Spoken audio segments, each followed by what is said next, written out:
Ma formation est un petit peu éclectique. Je dirais que je viens d'un milieu qui n'est pas du tout tourné vers la culture, c'est dans la musique. Je rêvais d'être inventeur quand mes petits copains voulaient être pompiers ou astronautes, vers 5-6 ans comme ça.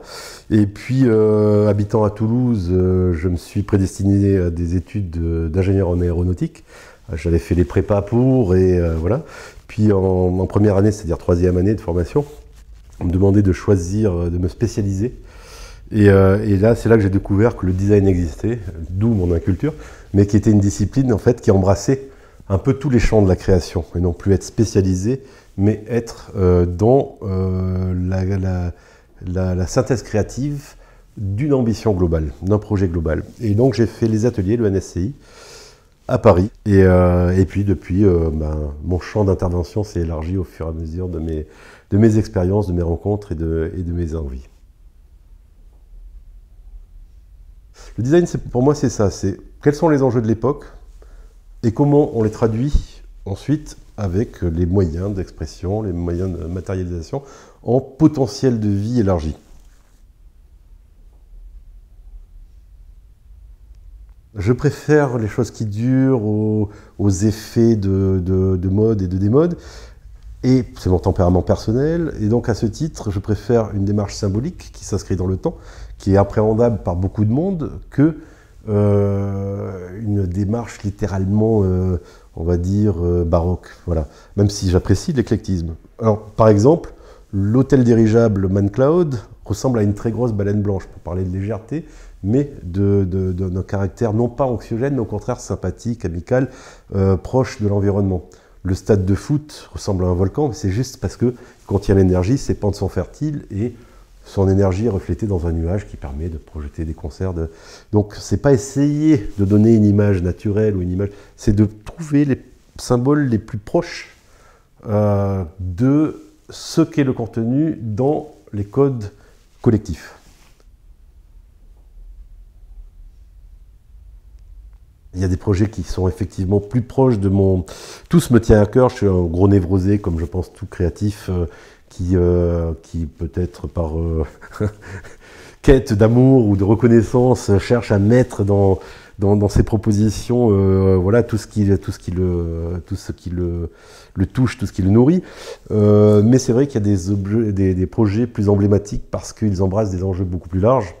Et je dirais que les tours Life Reef ou que le véhicule qu'on est en train de développer avec Toyota ou que le stade de foot qui a été construit au Mexique, qui est plus qu'un stade de foot hein, d'ailleurs, sont des objets complexes mais qui déclament leur simplicité et leur modernité et leur humanité, on va dire, de manière assez remarquable.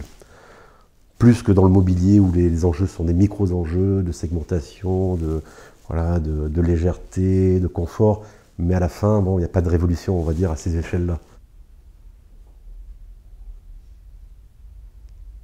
Depuis le début de mon activité, et je dirais depuis mon premier projet, mon projet de diplôme, qui était un nouveau concept de submersible, qui était donc une démarche personnelle, avec la Comex, Ifremer qui s'est greffé sur la chose, puis Yamaha Offshore, j'étais plutôt promoteur d'idées que j'avais en tête. Et ça rejoint l'idée d'inventeur que j'ai pas toujours pu développer, qui était là, stagnante depuis la petite enfance, cette envie de découvrir, d'être émerveillé par ce qu'on connaît pas. Et j'ai développé, on va dire, une activité d'entrepreneur. J'ai des idées, j'essaye de trouver les partenaires et de les développer.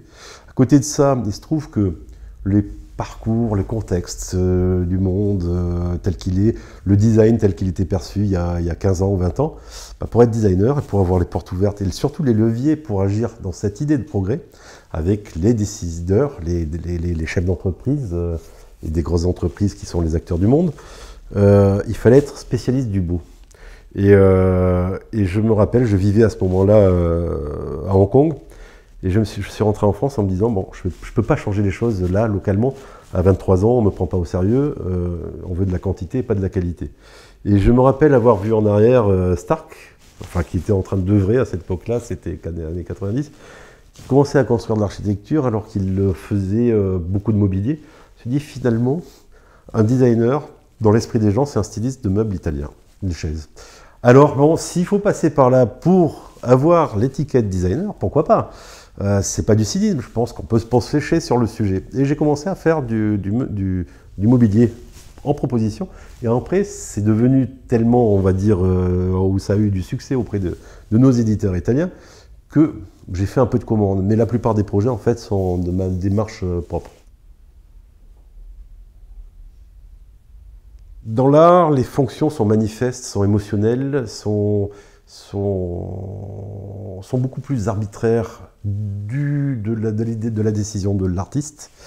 Dans le design, on est dans cette même synthèse de l'époque, dans la même absorption de quel est l'air du temps, quels sont les malaises de l'époque, quelles sont les grandes utopies, les grandes perspectives, et on essaye de les restituer dans une proposition constructive. Simplement, on a un devoir un peu différent, qui est celui d'apporter une fonction élargie par rapport à ces fonctions manifestes et émotionnelles, qui sont des nouveaux usages.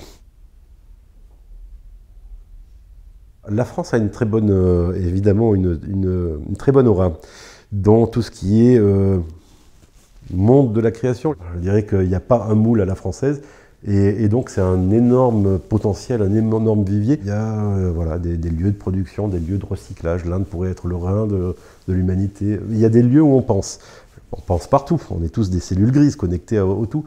Mais je dirais que dans nos vieux pays, l'enjeu est de créer de la valeur immatérielle. Donc, ces valeurs immatérielles sont la croissance qualitative et non plus quantitative, la création de nouveaux services ou de labels de qualité.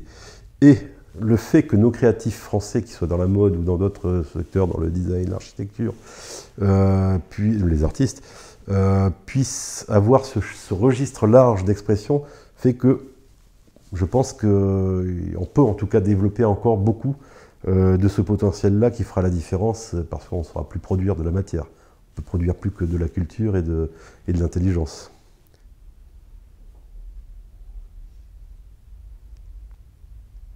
Aujourd'hui, j'aimerais bien faire un opéra.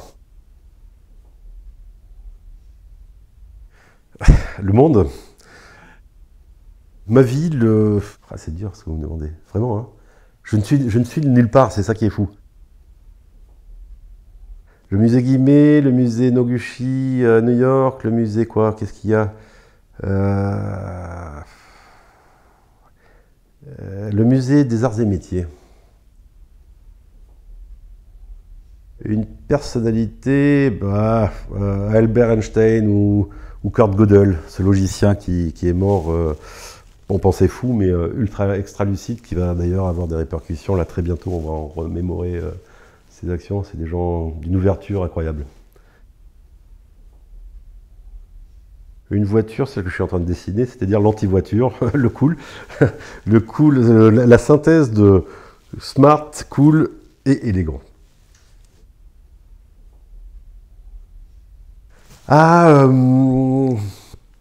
Maurizio Galante, qui est un Italien élégant et qui est pas seulement styliste, il fait de la haute couture comme de l'architecture.